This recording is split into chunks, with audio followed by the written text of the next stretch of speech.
ప్రాజెక్టులు డిసైడ్ చేసినప్పుడు మంత్రి ఎవరు?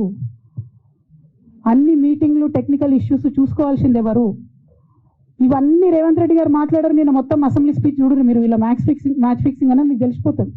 ఏం మాట్లాడరు ఆయన. ఎంతసేపు కేసీఆర్ కాళేశ్వరం కట్టిండు, కేసీఆర్ కుటుంబం 1,00,000 కోట్లు తిన్నది.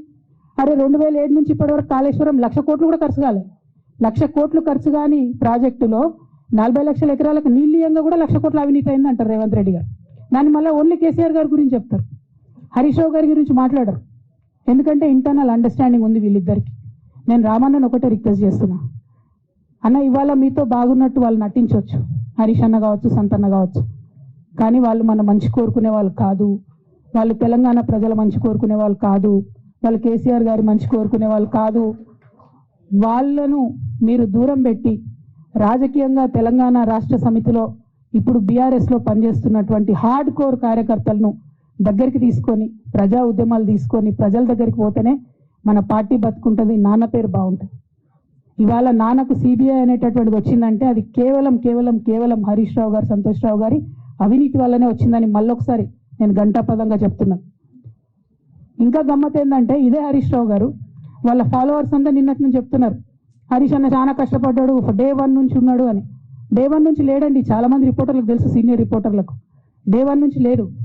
పెద్ద సారు టీడీపీ నుంచి బయటకు వస్తుంటే మామయ్య మనకెందుకు, డిప్యూటీ సీఎం మనం ఎందుకు రాజీనామా చేయాలి, ఈ ఉద్యమం ఏమవుతుందో, ఈ పార్టీ ఏమవుతుందో మనకు రిస్క్ ఎందుకని ఈనాడు పేపర్లో వచ్చింది. 1,50,00,000 రూపాయలు తీసుకొని వ్యాపారం చేసుకుందామని హరీష్ రావు గారు ఎక్కడికో పోయిందని కూడా వచ్చింది. కటింగ్ కోసం దొరికినప్పుడు ఎప్పుడో ట్వీట్ చేస్తుందని నేను. బీఆర్ఎస్ పార్టీ ఆనాడు టీఆర్ఎస్ పార్టీ పెట్టినాక 9-10 నెలల తర్వాత వచ్చింది హరీష్ రావు గారు. డే 1 నుంచి లేరు. నమ్మకం లేకుండా ఆయన పార్టీ నిలబడుతుందో ఉంటుందో పోతుందో అని. ఓకే అయిపోయింది. రాగానే సారు పెద్ద హృదయం కాబట్టి క్షమించిరు, దగ్గర తీసుకున్నారు, ఎమ్మెల్యే కాకముందే మంత్రి ఇచ్చిర్రు, అన్ని రకాలుగా ఆదరించిరు, అన్ని చేసిండ్రు. ఎప్పుడైతే పార్టీకి ఒక్క క్షణం చెడ్డ పేరు వచ్చిందో ఎక్కడ పోయిండండి ఈయన? చక్కగా పోయి వైఎస్ రాజశేఖర రెడ్డిని కలవలే? మీ అందరికి గుర్తులేదు ఆ ఫోటో? సీనియర్ నాయకులందరికీ బాగా మాట్లాడతారు, అన్ని దగ్గర ఉన్నా, నేనే ఉన్నా, నేను ఎక్కడ లేను. నిన్న పాపం చాలా మంది ఈ కొత్త సోషల్ మీడియా పిల్లలు ఉన్నట్టు వాళ్ళకి హిస్టరీ తెలియదు అనుకుంటా, అందుకే చెప్తున్నా ఇవాళ. అదేవిధంగా నేను పెద్ద ట్రబుల్ షూటర్ అంటాడు. ట్రబుల్ షూటర్ కాదు, ఈజ్ బబుల్ షూటర్. ఆయన ఏంటంటే ట్రబుల్ ఆయన్నే క్రియేట్ చేస్తాడు.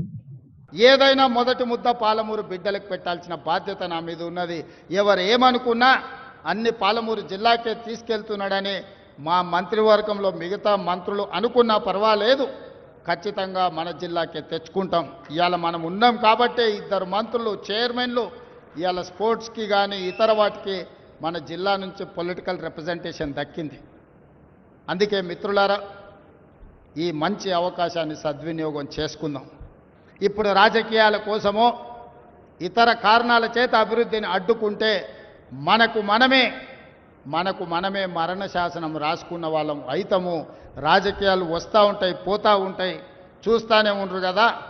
ఒకప్పుడు ఏ పార్టీని బతకనియేమో, ఎవరు రాజకీయం కాదు కదా, నిద్రలో కూడా శాసనసభ్యులు అవుతామన్న ఆలోచన చెయ్యొద్దు అని ఆనాడు అక్రమ కేసులు పెట్టి ఎంతమందిని జైళ్ళకు పంపించారు. ఇవాళ వాళ్ళే తన్నుకొని చేస్తున్నారు. ఒకరు కడుపులో కత్తులు పెట్టుకొని కౌగిలించుకుంటున్నారు. ఎవరు అక్కర్లేదు, వాళ్ళే పొడుచుకుంటున్నారు. విపరీతమైన అవినీతి సొమ్ము వచ్చిన తర్వాత సొమ్ముల పంపకాలలో కుటుంబ పంచాయతీలు ఇవాళ కుటుంబంలోనే ఒకరు సహించుకోలేని పరిస్థితి. ఒకరి మీద ఒకరు యాసిడ్ దాడులు చేసుకోవాలని ఒకరిని ఇంకొకరు నవ్వుతూనే కడుపులో కత్తులు పెట్టుకొని కౌగిలించుకునే పరిస్థితులు ఈ రాష్ట్రంలో దాపురించినాయి. పాపం ఊరికే పోదు. పెద్దలు చెప్పిండ్రు, చేసుకున్న వాడికి చేసుకున్నంత మహానుభావ అని చెప్పిండ్రు. చేసిన పాపాలు ఎక్కడికి పోవు, ఖచ్చితంగా ఆ పాపాలు వెంటాడుతూనే ఉంటాయి. వాళ్ళు అనుభవించి తీరాల్సిందే. ఆయన వెనకాల ఈయన ఉన్నాడని, ఈయన వెనకాల ఆయన ఉన్నాడని.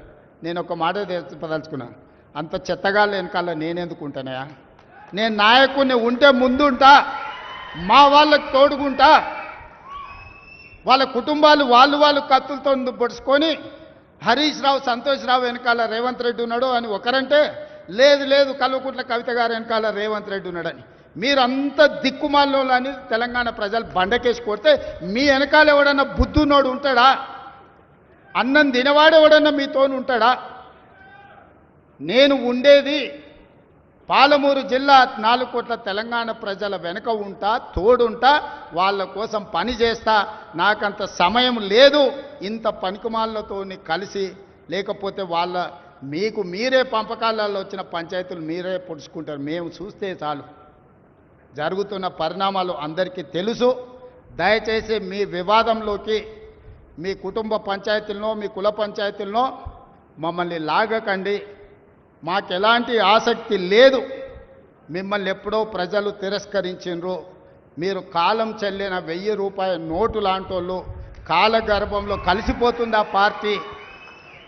ఒకప్పుడు జనతా పార్టీ కూడా గొప్ప పేరుండే, కానీ జనతా పార్టీ కనుమరుగైంది. ఆ తర్వాత తెలుగుదేశం పార్టీ ఒక అద్భుతమైన పార్టీ, చాలామందికి అవకాశాలు కల్పించిన పార్టీ. కొంతమంది కుట్రల వల్ల ఆ పార్టీ కూడా ఈరోజు తెలంగాణలో ఒక సమస్యను ఎదుర్కొంటుంది.